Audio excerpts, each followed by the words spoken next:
Olá, ouvintes e leitores, sejam bem-vindos a mais um episódio do nosso diário de leitura do Ictus Podcast.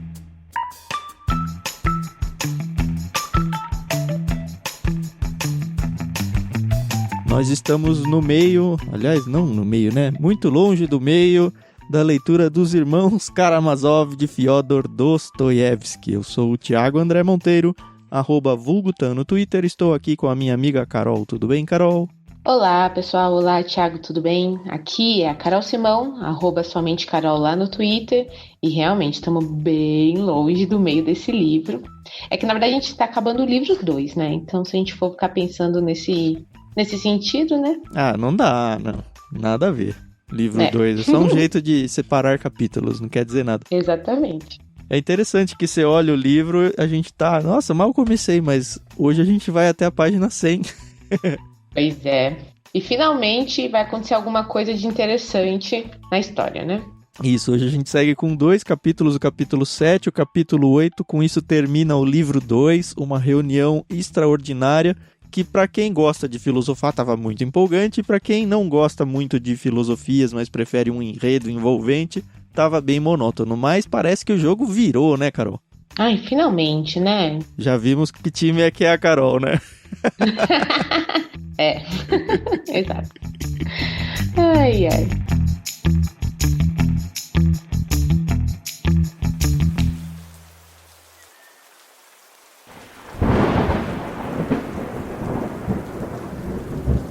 Então, capítulo 7, que é o Seminarista à Revista, né? O título nessa versão que nós estamos lendo. Traz aí o fim daquela primeira parte que eles se reuniram com o Zósimo, né? Aquele padre, mestre. E a gente terminou com aquela cena, né? Dele caindo aos pés do Dmitri. E aí o Alyosha levando ele até a sua cela. É engraçado, né? Que fala cela, mas na verdade é um quarto, né? Que se você for pensar, a cela é de prisão, né? É, mas é que é um contexto todo monástico, deve ter uns termos diferentes. Eu tenho acesso a 4 traduções dele aqui em casa, seja e-book ou físico, e é interessante que cada um vai mudando. A gente está lendo agora na edição da Martin Claret, que foi a que a gente mandou no kit. Sei lá que mês que a gente mandou, mas enfim, recentemente a gente mandou no kit. E eu tenho a edição dela, eu tenho a edição da editora 34, eu tenho uma edição antiga da Abril, e no Kindle Unlimited ele tem uma que eu não me lembro qual é, e eu já tinha comprado uma coleção de livros do Dostoiévski também em e-book, e cada uma é diferente. Eu comecei a tentar ler um pouquinho em cada uma, até para tentar ler na cama, né, com o e-book e tal, mas esse do... Eu não consigo dizer se a tradução é melhor, porque, enfim, é do russo, né? E a gente não tem nenhuma referência sobre isso. Mas a fluência de leitura, essa edição da Martin Claret, assim, tá muito à frente de todas as outras que eu... Pelo menos as que eu mexi. O que me surpreendeu, porque eu sempre ouvi muitos elogios à editora 34. Mas, enfim, fica a dica aí se você tá pensando, qual que é a edição que eu pego. Se você tá atrás de fluência, vai na da Martin Claret, pelo menos nos que a gente pegou por aqui.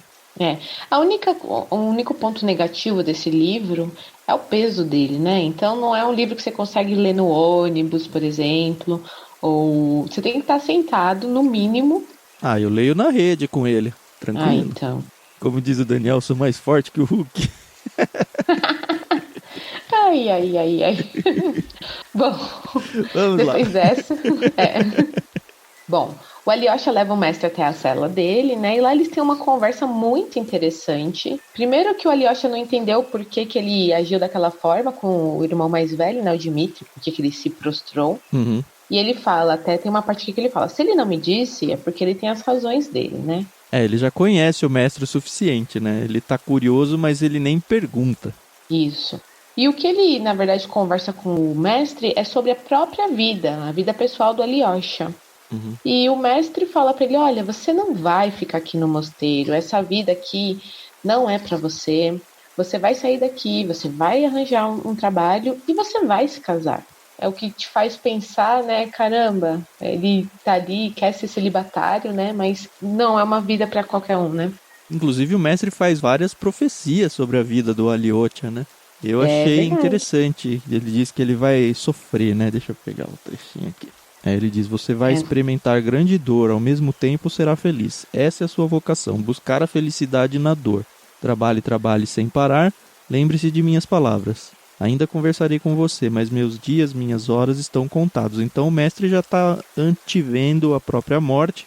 E ele está falando, olha, assim que eu morrer, sai fora do mosteiro, o Aleotia. Isso mesmo. Ele fica meio incomodado com isso, né? Ele não esperava, talvez. Eu não sei se ele tem muita vontade de estar lá ou se ele está lá só por causa do mestre, de verdade. Não está muito claro isso para mim ainda. Mas fala que o Aliotti acreditava cegamente nas palavras do mestre. Então, ele sabia que o mestre ia morrer. E é o que eu acho interessante, né? Essa parte me lembrou até aquela parte do filme do Matrix, quando o Neo vai conhecer a Oráculo. Que a Oráculo vira e fala assim, cuidado com o vaso, mas não se preocupe. E aí ele fala, que vaso? E aí o vaso quebra. Aí ele, eu sinto muito. E ela, não, eu falei pra você não se preocupar. E aí ela fala até uma parte assim, o que vai realmente te deixar encafifado se eu não tivesse falado nada, você iria quebrar o vaso? E eu tô falando isso por quê? Porque o Aliotia, ele acredita cegamente no que o mestre tá falando. Então, será que ele acredita que ele vai sofrer, mas que ele vai ser feliz, que ele não deveria ser padre, por exemplo, porque o mestre dele tá falando isso pra ele? Não sei, eu fiz uma pequena... Legal, eu não tinha pensado isso, mas... Olha aí, pra quem não gosta de filosofar aí, hein, Carol? Até quando não tem, você vai atrás, parabéns. Não é? Obrigada.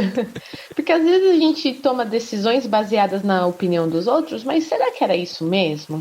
Que você faria se aquela pessoa não tivesse dito isso ou aquilo? Não sei, é tudo pra gente filosofar, como o Thiago falou, mas eu fiquei pensando nisso. O Aliotti, então, sai lá da cela do mestre, né? Tá meio assim, chateado, mas tá na dele, e ele encontra um outro seminarista, que é o Rakitin, né? É um personagem que eu não me lembrava, mas depois ele começou a ficar tão importante nesse capítulo que eu falei, acho que eu já vi esse nome, eu fui atrás. E de fato ele já tinha aparecido no livro. Ele era aquele seminarista que era amigo do Aliotia. Lá no começo falou que de todo mundo do mosteiro tinha uma pessoa que era muito próxima dele e que os dois confiavam um no outro e conheciam bem um ao outro. Na minha cabeça eu construí ele como um seminarista exatamente igual ao Aliotia, novinho também. E de fato parece que é mesmo. E aí o Rakitin tá esperando por ele para eles irem para aquela refeição lá que todo mundo foi convidado. E a gente tinha visto que o pai do Aliotia tinha ido embora, mas eu falei, eu acho que ele não vai, acho que ele vai voltar. Vamos ver. Pois é. E esse Rakitin, pelo visto, ele só demonstra a verdadeira personalidade dele pro Aliotia, né? Porque até então ele tinha se mostrado todo caladão. Pelo menos a gente não tinha visto nada da personalidade dele. Mas aqui, nesse diálogo que ele vai ter com a Aliotia, nossa, só por Deus, viu? Que carinha. Nossa, ele fala mal da família, ele fala mal pra caramba do pai do Aliotia, ele fala mal do Ivan, parece que ele tem uma rixa muito grande com o Ivan. E, enfim, ele vai falando, é interessante essa conversa. Na verdade, ele fala mal até do próprio Alexei, né, o Aliotia. Ele fala, olha, você é um santo do pau oco, né? Eu conheço, você tem sangue Karamazov, você é safado. Você é sensualizado pelo fato de ser um Karamazov. Você diz que é virgem, diz que é celibatário, mas você luta contra a luxúria e eu sei disso. E pior que o Alexei, ele fica na dele, né? Em vez de... Porque, na verdade, deve ser real, né? Essas acusações, né? Mas o que eu acho mais interessante é que a gente finalmente descobre o que foi dito nos capítulos anteriores sobre a mulher amada do Dmitri, né? Primeiro que ela ganha um nome, né? Sim. Não, a gente já sabia o nome de uma, né? A Caterina lá. Isso, e tanto que eu, pelo menos, achei que fosse ela o fruto da briga entre pai e filho, além do dinheiro. Mas não é... Não é ela. É um triângulo amoroso, né? Não, ia ser uma bagunça. Daqui a pouco a gente explica essa bagunça. Mas o Dmitri, ele é noivo dessa Caterine. Que ela é filha de um cara ricão, né? Isso, um coronel. Ela é nobre, tem dinheiro. Ela é bem socialmente. Porém, o Dmitri está tendo um caso com uma outra moça chamada Grutchenka. E essa Grutchenka... que também está sendo alvo amoroso do pai do Dmitri, do Alexei e do Ivan. Eu acho que ela é uma da grande safada interesseira, viu? Pelo que apareceu aqui. Então. Quando vai falando sobre ela, fala assim, está mais apaixonado do que um gato. Antes ela só estava a serviço dele para certos negócios secretos, falando do Dmitri, o pai, né? Agora, depois de tê-la observado muito bem, percebeu que ela o agradava. Amarrara-se nela e lhe faz propostas desonestas, é claro. Bom, é aqui que o pai e o filho se chocam de frente. Contudo, Grutchenka ainda se esquiva, hesita e provoca ambos. Coisa bem de mulher, né? Observa qual dos dois pode lhe trazer mais vantagens. Pois se é possível tirar muito dinheiro do pai, em compensação ele não vai se casar com ela. E talvez acabe por fechar-lhe os bolsos, enquanto Mitya, que é o Dmitri, pode lhe pedir a mão em casamento? Sim, é bem possível. Vai abandonar a noiva, uma beleza incomparável, Katerina Ivanovna, rica, aqui que fala, né, nobre, filha de coronel, para casar-se com a Grutchenka, antes sustentada por Samsonov, velho comerciante, enfim, fala um pouco sobre ela, que ela não é tão bem financeiramente falando. E aí que surge outro personagem na história, que é o Ivan, porque...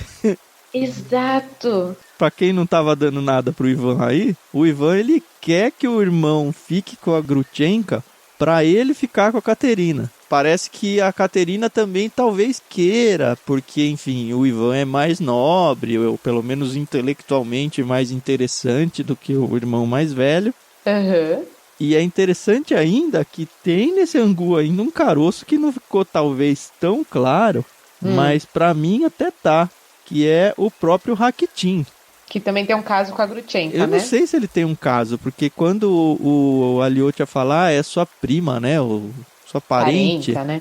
Ele fica todo irritado. Ele fala, mas você visita ela direto, todo mundo sabe, e você não faz nada com ela, não tem nada, achei que ela era sua parente. Aí ele fala, não, se eu me encontro com ela, o problema é meu e o assunto não tem que ser discutido com mais ninguém. Mas tem mais gente nesse barulho. Tem, não. O que eu achei interessante é que tudo isso está sendo pronunciado para Alyosha pela primeira vez, né? E ele tá ouvindo isso da boca de um cara que, teoricamente, também está confinado num mosteiro, né?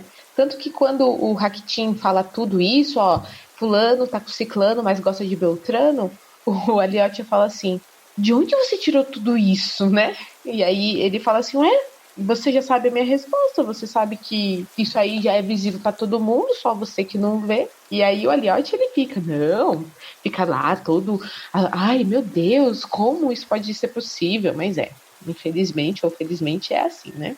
Outra coisa aqui é que, eu não sei se você lembra, naquele episódio que o mestre vai se encontrar com as mulheres lá de fora, tem uma que tem a filha Lisa. Isso. E a Lisa traz uma carta pro Alyosha da Katerina. Fala, eu preciso me encontrar com você, porque tem a ver com o seu irmão mais velho e a gente precisa discutir.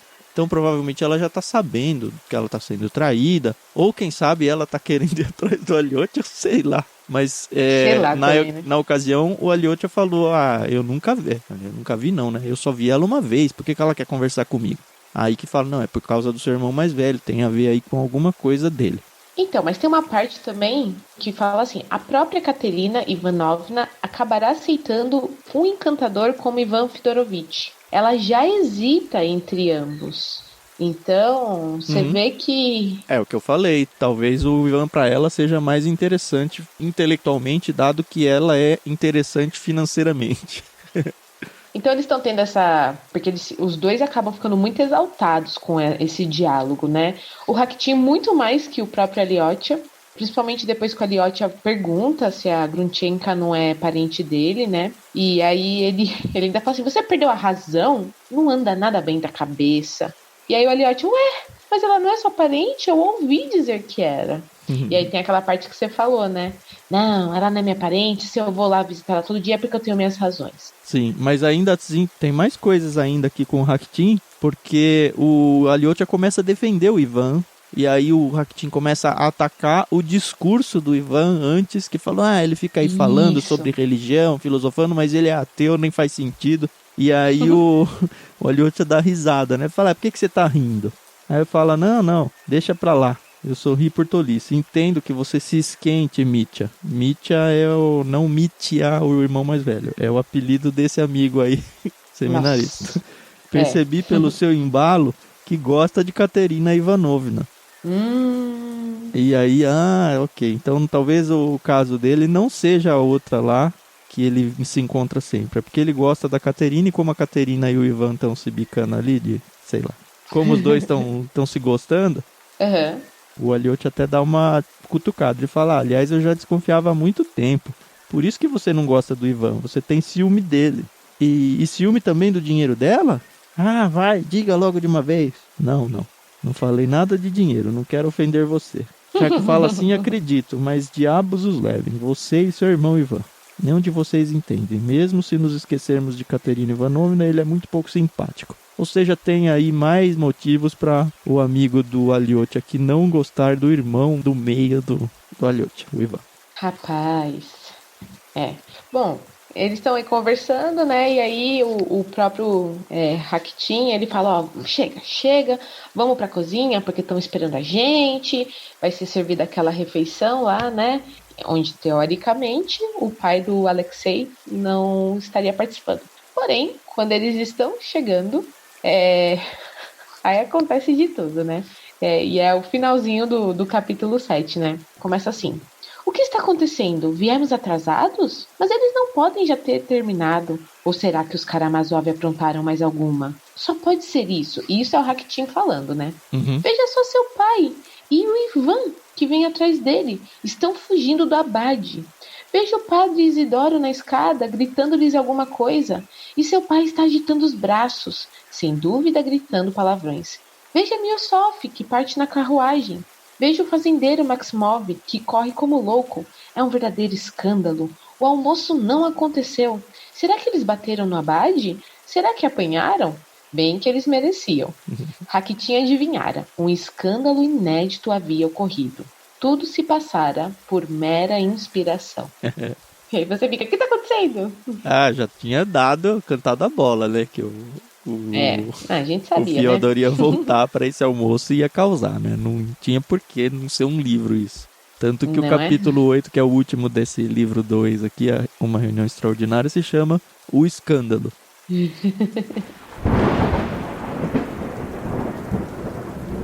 A gente começa com o capítulo com o Piotr e os outros sem o Fyodor indo para esse jantar. É interessante que esse início aí tem aquela conversa interna de novo do Piotr, falando, não, dessa vez eu vou me comportar, eu não vou me exaltar, eu tenho que mudar a minha figura diante das pessoas, porque da outra vez eu mesmo acabei me maculando. Tudo igualzinho conforme ele tinha feito antes de se apresentar para o mestre, né? E aí eu falei, com certeza, né? E aí teve um caso curioso, que quando ele chega lá, o Miossof, que é o Piotr, né? Ele tenta beijar a mão do abade, mas o abade se afasta e não deixa. Mas o Ivan e o Kalganov, que é o outro Piotr, né? Eles conseguem. E aí não explicou isso, mas eu falei, ué, o que será que aconteceu? O que será que aconteceu, né? Aí o Piotr, ele começa não é um monólogo, né? Ele começa a falar, explicar para todos, olha, por que o Fyodor não tá aqui, que ele se portou mal lá, e ele percebeu que ele não seria mais tão bem-vindo no grupo, mas que ele pedia desculpas em nome do Fyodor e tal. O Fyodor, ele vai mencionar ele de um jeito bem interessante depois. Ele fala que ele prefere a nobreza do que a sinceridade, um pouquinho mais adiante. E o Fyodor, ele prefere a sinceridade em vez da nobreza. Mas é isso, o Piotr é todo politicão e tal, e não acredite muito nas palavras dele. Mas enquanto ele está fazendo esse discurso todo bonito, né, tentando ajeitar sua imagem, quem entra? O próprio Fyodor. Ele estava indo embora, ele estava chegando já no transporte dele, lá, uma carruagem, sei lá. E aí ele fica pensando, mas por que raios eu vou embora, né? Eu já causei lá, eu já tinha até usado como argumento de que eu era autêntico, de que eu fazia isso para ver se as pessoas me aceitavam ou não e tal. Eu vou voltar. É muito da cabeça dele, né, safado? Ele volta. Aí ele aparece. Muito engraçada a aparição dele. Aí ele diz assim, né? Não vou me reabilitar agora, então vou mostrar a eles o que é a sem-vergonhice. Não tenho vergonha, dizem eles, então vamos lá. Disse ao cocheiro para partir a galope, rumo ao mosteiro, e foi direto aos aposentos do abade. Ainda não sabia o que faria, mas sabia que já não era dono de si mesmo, e ao menor impulso faria alguma coisa indigna, exceto algum crime ou excesso que pudessem levá-lo à prisão. Ele andava sempre no limite ali, né? Muito engraçado isso. Não, e assim, ele espera terminar a oração para a refeição, né? E aí, chegou à sala de jantar, no momento em que, terminada a oração, Todos se encaminhavam à mesa. Deteve-se no limiar, examinou a companhia, riu longamente de forma insolente e maldosa, olhando nos olhos de todos. E eles pensavam que eu tinha partido, mas aqui estou. Ai, gente. Aí já fala que o bom humor do Piotr se transformou em um mal-estar, né? As chamas extintas em seu coração tranquilo logo ressuscitaram e se inflamaram. E aí já começou, né? Já começa começou a causar tudo. O Piotr sai todo do protocolo que ele tinha se autoconstruído lá, e aí ele se irrita tudo de novo. E aí o Fyodor começa a cutucar ele outra vez, nessa parte que ele fala, não, esse meu primo, ele ensina esse negócio do meu primo, que ele sabe que pega na veia dele, né? Meu primo, Piotr, gosta de ver nas palavras plus, noblesse, de sincerité, que é o mais nobreza do que sinceridade, e eu sou o contrário, eu prefiro a sinceridade do que a nobreza. E é interessante que o Abade lá, ele exalta o fato do Piotr ter voltado. Então, e aí ele trata bem. Nossa, aí o Piotr fica mais pé da vida ainda, né? O que eu acho engraçado é que ninguém está realmente disposto a colocar um fim na situação, né? O povo quer ver mesmo o circo pegar fogo, né? Porque tá o Dmitry, tá o Ivan, tem esse outro Piotr, tem o Miosov, tem o Fyodor, tem os padres ali, né? Então parece que só o Alexei que não quer que a situação realmente dê ruim, né? Só que ele tá nesse momento lá com o Rakitin, né? E o legal do Fyodor é que o Piotr fala, não, eu vou embora, não dá pra ficar com esse cara. Aí o Fyodor fala, não, eu sou tão próximo dele, desse meu parente, que se ele for embora, eu vou embora também. Se ele ficar, eu fico também. Ai, gente, é complicado, né? E não tem bebida, né? Não tem álcool no lugar, né? Ah, eles tinham falado que tinha um tal de vinho lá que eles tinham trazido. É, tipo um hidromel, mas vodka não tinha. Ah, não tinha vodka, tinha um vinho. E o Piotr, ele fica tão irritado que ele começa a falar mal dos padres, né? Porque o padre toma o partido do Fyodor, e aí o Piotr começa a de verdade falar o que ele pensa, né? Patati patatá. Interessante isso pra quem tem criança, pegou a referência. Hipocrisia, né? Velhas frases e velhos gestos. Aí ele começa a falar mal sobre a forma com que os padres agem, a forma com que eles sobrevivem não, né? Vivem com base no dinheiro dos outros, dos trabalhadores que trazem as coisas para eles. Vocês, padres, exploram o povo. E aí, enfim, torna o caldo de um jeito lá. E aí ele sai todo bravo, né? É que não tem mais clima. O Piotr sai e vai embora. E aí vem, né? Bem, padres, vou embora com o Piotr Alexandrovich. Podem me implorar de joelhos. Isso aqui é o Fyodor falando, né? Eu até li de novo, porque eu falei, nossa, que estranho. Mas de fato ele tinha dito, não, se o meu parente aqui, Piotr, for embora, eu vou também. Mesmo os padres estando do lado dele. Então ele fala, bem, padres, vou embora com o Piotr Alexandrovich. Podem me implorar de joelhos, eu não vou voltar. Ele é muito liso, né? Nossa, e ele fala da esposa dele, que era doente, né? E ele fala, derramei muitas lágrimas aqui nesse mosteiro, vocês fizeram muito, mas agora que vocês não estão mais, não querem mais o meu parente aqui, nem o meu filho eu vou deixar aqui. E aí ele fala, Alexei, vamos embora. E o Alexei tinha acabado de ouvir do mestre que não era pra ficar, né? Mas enfim, por enquanto ele fica, ele não vai embora não. E aí ele dá umas cutucadas até naquele outro amigo, o outro Piotr, né? Ele até inventa um nome pejorativo pra ele, explica ao longo desse capítulo dizendo por que é isso, que ele fala, você na verdade você acha que eu que tô certo, enfim, tem um trecho lá do capítulo que acho que a gente nem vai acabar mencionando, mas o fato é que esse outro cara muda de barco e vai embora, tenta ir embora, né, junto com o Fyodor e o irmão Ivan, só que a hora que ele vai subir, o Ivan empurra ele, eu não entendi se ele cai ou não da carruagem. Então, não chega a cair, mas o Ivan empurra ele e ainda fala que se não caiu foi por um mero acaso. E aí o Ivan também já tá todo nervoso com a situação, tá indo embora com o pai. E aí o próprio Fyodor pergunta, né, por que você fez isso? E aí o Ivan falou assim, você causa tanto lá no mosteiro e agora você fica bravo porque eu empurrei o cara, né? Qual o seu ponto, né? E aí vai todo mundo bravinho pra casa, ninguém falando mais com ninguém. O Fyodor tentando conversar, mas o Ivan, bravo, não quer saber de conversa. E, enfim, estão chegando em casa e acaba o capítulo. Não, mas calma. Antes de chegar em casa, o Fyodor, ele ficou calado, né? Daquele jeitão lá, o Ivan tava bravo com ele. Aí ele falou assim, quando chegar em casa a gente vai beber. Foi isso que eu precisava dizer. Porque o cara, ele não tá nem aí. Ele não tá nem não, mas aí. Antes dele entrar de volta no almoço lá, ele já falou, não, eu vou lá pra causar, é isso que eu faço. Tem gente assim, né? Como é que pode, Pois né? é, então. Mas assim, a história ficou muito mais legal agora, né, cara? Agora a coisa pegou, Sim. começou a ter não é nem triângulo amoroso, tem uns 5, 6 nessa bagunça emocional aí. Vamos ver o que vai dar. Com isso a gente termina o livro 2, uma reunião extraordinária. Vai entrar no livro 3, Os Sensuais. E aí, para a próxima leitura, a gente vai ler então os capítulos 1 a 4.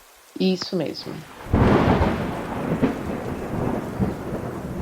E é isso, o livro já passou 100 páginas, a gente vai andando aqui devagarzinho, quando a gente mal perceber, a gente não consegue mais desgrudar os olhos dele. Exato. Uma coisa que eu devo enaltecer aqui ao Fyodor Dostoiévski é o seguinte: é muito interessante quando você autor, tá narrando a personalidade de um personagem e fala, fulano era muito colérico, por exemplo. Mas você só fala isso. O Dostoiévski, além de falar, ele traz situações em que a gente realmente vê a personalidade dos personagens.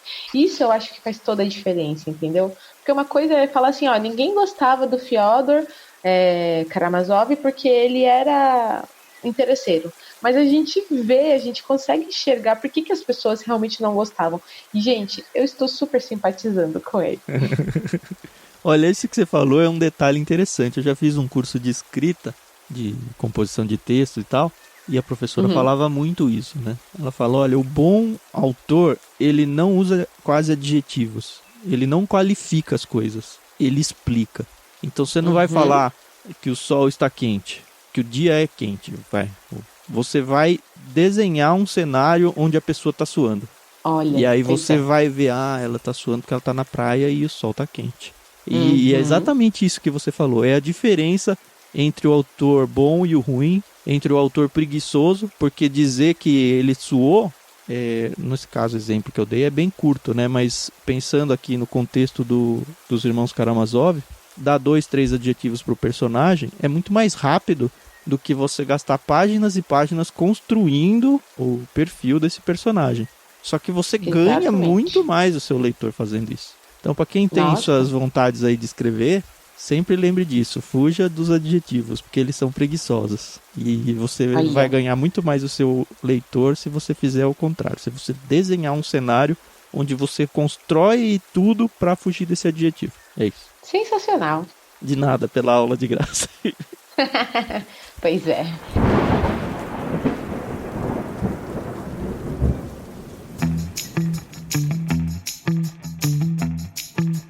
E assim a gente termina o dia de hoje. Se vocês estão gostando, não se esqueçam de mandar esse áudio para um amigo seu, uma amiga, indicar, fazer seu comentário lá no canal do Telegram.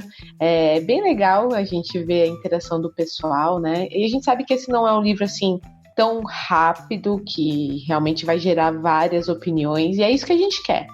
Eu gosto aqui porque o Thiago tem uma opinião, eu tenho outra, a gente vai complementando o pensamento, a linha de raciocínio, e isso que é enriquecedor. E você que tá lendo com a gente tem outra ainda, e é pra você entrar no Telegram e contar isso pra gente ir discutindo juntos lá. Isso mesmo. Então, acho que é isso, né? Só pra encerrar, a gente sempre menciona os nossos Twitters, eu, @vulgutan, ou somente Carol. Mas a gente nunca fala das redes sociais do clube, né? A gente tá em todas elas praticamente como @Clube Ictus. Então segue a gente lá, a gente tá sempre postando o que a gente tem feito de novidades ou alguma coisa interessante que pode interessar pra você. @Clube Ictus, então, @Vulgutan pra mim e @somente Carol pra Carol. E até o próximo dia da nossa leitura. Valeu, galera. Isso aí, até mais.